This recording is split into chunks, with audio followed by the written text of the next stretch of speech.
J'ai cartographié toute l'économie de l'intelligence artificielle et ce que j'ai trouvé risque de vous surprendre. Regardez votre portefeuille un instant. Si vous détenez un ETF mondial, le fameux fonds qui réplique les actions du monde entier, vous pensez sans doute être bien diversifié. Mais une seule entreprise y pèse aujourd'hui 5,57%.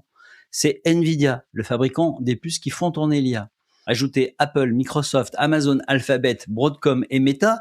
À elles seules, ces quelques sociétés représentent près de 26% de l'indice. Donc plus du quart de votre épargne mondiale dort dans une dizaine d'entreprises américaines. Et toutes parient sur le même thème, l'intelligence artificielle. Alors, juste un chiffre pour situer l'idée. Vous placez 50 000 euros sur un ETF monde. Plus de 13 000 euros sont déjà concentrés sur cette poignée de géants.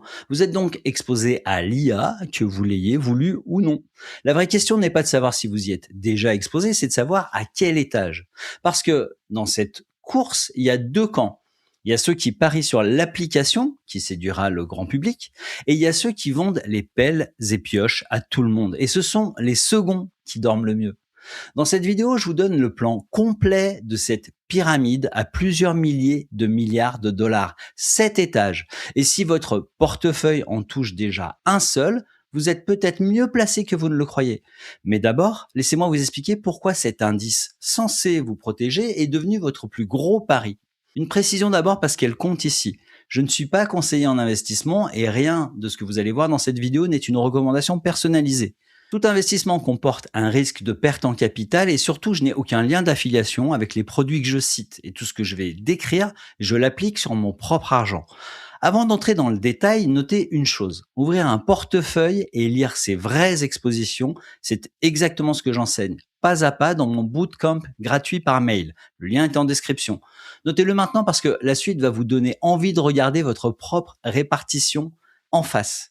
Laissez-moi vous raconter d'où me vient cette méfiance. En 2002, un collègue me recommande une action sûre, une grande entreprise, des dividendes réguliers, le genre de valeur dont on dit qu'elle ne peut pas tomber, too big to fail. J'ai failli en acheter. 3 ans plus tard, scandale comptable et le cours était divisé par 20.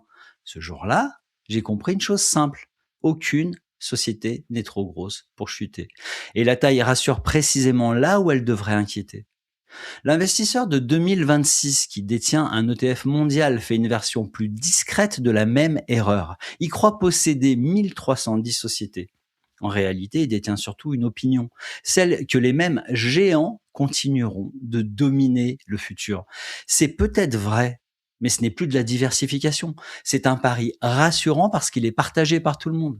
Et vous savez vraiment ce que contient votre ETF aujourd'hui? Répondez dans les commentaires, ça m'intéresse. Et maintenant, je vais me faire l'avocat du diable et je vais donner la parole aux arguments adverses. Les médias financiers et la plupart des études vont dire ceci. Ils vont conseiller à l'investisseur particulier de ne pas jouer au plus malin. Ils vont rappeler que sur la longue durée, les indices larges battent la majorité des gérants actifs. Parce que ces actifs larges, ces ETF, ces indices se rééquilibrent tout seuls automatiquement. Quand une star de l'indice chute, son poids diminue automatiquement. Vous n'avez rien à faire et c'est justement la force des indices. L'argument est solide. Je l'ai suivi pendant des années. Et pour beaucoup de gens, il reste le meilleur point de départ. Donc le problème n'est pas l'indice lui-même. Le problème, c'est ce qu'on ne vous montre jamais de son contenu d'aujourd'hui. Voici cette mécanique posée à plat. Un ETF MSCI World est pondéré par la taille des entreprises. Plus une société est grosse, plus elle pèse lourd dans l'indice. Donc, quand un thème s'emballe, ses gagnants gonflent. Et en gonflant, ils prennent une part toujours plus large de votre épargne. La diversification ne vous protège pas du thème dominant. Au contraire, elle vous y expose davantage au fur et à mesure qu'il domine. Le résultat, au moment où j'enregistre cette vidéo, la technologie pèse à elle seule 27,61% de l'indice. Et les États-Unis en représentent 71,91% de la capitalisation. C'est un déséquilibre qu'on n'avait plus vu depuis la fin des années 80, 1980. La traduction en bon français, votre indice mondial n'est plus une carte du monde. C'est devenu une sorte de thermomètre de l'intelligence artificielle américaine. Donc la question n'est pas de fuir l'IA, parce que c'est un cycle qui est bien réel. La vraie question, c'est par quel étage, dans quel étage on choisit de s'y exposer. En 2026, les 4 plus grands géants du cloud, Microsoft, Google, Amazon et Meta prévoient d'investir autour de 725 milliards de dollars. C'est près de 77% de plus que l'an dernier. Et c'est tout simplement le plus grand chantier physique du capitalisme moderne. Et environ 75% de cette somme, près de 450 milliards, part directement dans ce que j'appelle les tuyaux, les serveurs, les puces, les data centers, les équipements, pas dans les applications grand public. Et c'est pour ça que j'aime l'image des pelles et pioches. Pendant la ruée vers l'or, la plupart des chercheurs d'or se sont ruinés. Ceux qui leur vendaient les outils ont bâti des fortunes. Alors, descendons dans la pyramide. À chaque étage, posez-vous la même question. Qu'est-ce que je détiens déjà sans le savoir et qu'est-ce qui me manque? Le premier étage, c'est l'usine. Aucune puce d'intelligence artificielle ne sort d'un garage. Il faut des machines de la taille d'un bus à plusieurs milliards de dollars l'unité, capables de graver le silicium à des niveaux plus fins que celui d'un brin d'ADN. Un acteur comme ASML domine à lui tout seul ce maillon et il est protégé par des décennies d'expertise qu'on ne copie pas. L'étage numéro 2, c'est le calcul. C'est ici que règne Nvidia. Mais son vrai fossé concurrentiel n'est pas la puce elle-même, c'est son écosystème logiciel sur lequel des milliers d'ingénieurs ont été formés. Au dernier trimestre, son chiffre d'affaires sur les data centers a atteint 62,31 milliards de dollars, en hausse de 75% sur un an. Le troisième étage, c'est le refroidissement. Et c'est un mur technologique que personne ne voyait venir. Les nouvelles puces sont si denses que la climatisation à air ne suffit plus. Il faut donc tout rééquiper pour un refroidissement par liquide. Aujourd'hui, plus de 60% des dépenses d'infrastructure partent dans l'énergie, le refroidissement et la construction, pas dans les puces. La demande électrique de ces data centers approche les 1000 TWh par an, ce qui représente la consommation de l'Allemagne entière. Et en remontant la pyramide, ça continue. L'étage 4, c'est le réseau qui relie toutes ces puces entre elles. Un terrain où un acteur comme Broadcom est incontournable. L'étage numéro 5, c'est le propriétaire foncier du calcul, le cloud, où Microsoft signe déjà des contrats d'électricité de très long terme, en incluant le nucléaire, pour garder ses serveurs allumés. L'étage numéro 6, c'est le système qui branche l'IA sur les données en vrac des entreprises. C'est le domaine d'un acteur comme Palantir. Et tout en haut de la pyramide, l'étage le plus spéculatif, le monde physique et la robotique, où Tesla parie que sa conduite autonome pilotera un jour un robot humanoïde.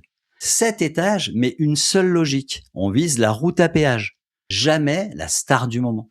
Et là, vous vous dites peut-être très bien, je vends mon indice et j'achète les 7 sociétés que je viens de citer. Et c'est exactement le piège du chercheur d'or. Repensez à l'éclatement de la bulle Internet entre 2000 et 2002. J'ai comparé les dégâts ligne par ligne. Les vedettes technologiques ont perdu 80 voire 90%. Certaines ont purement et simplement disparu. Et les valeurs ennuyeuses, l'alimentation, l'énergie, la consommation de base, n'ont reculé que de 20 à 30% avant de récupérer en 2 ans.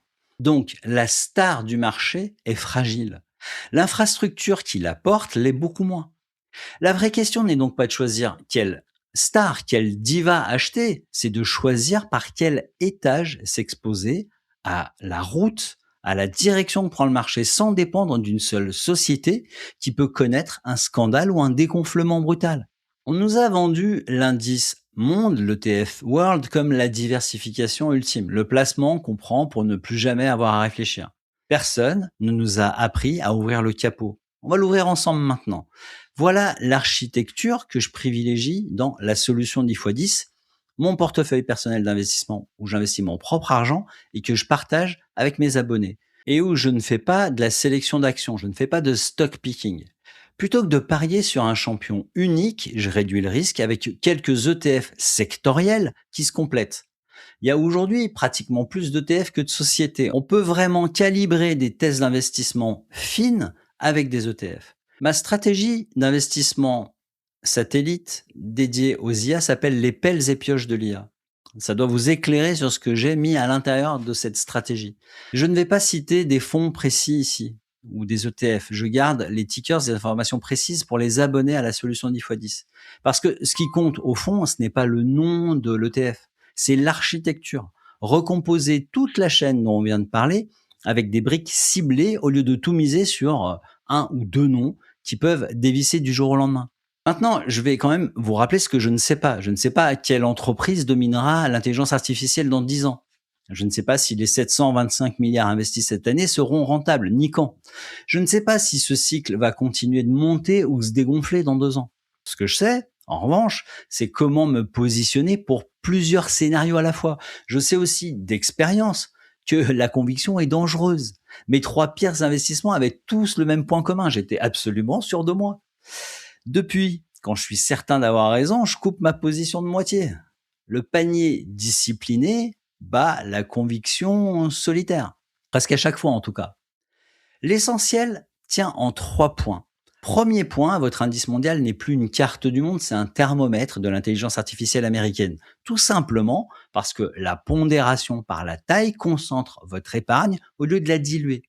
Deuxième point, dans un cycle comme celui-ci, la valeur durable se trouve rarement dans la star du moment, elle se trouve dans l'infrastructure qui la porte. Troisième point, on capte cette infrastructure avec un panier d'ETF sectorisé et non avec un pari unique sur un seul nom. Ce que ça change dès votre prochaine décision, vous ne regarderez plus votre portefeuille en vous demandant seulement est-ce que ça monte.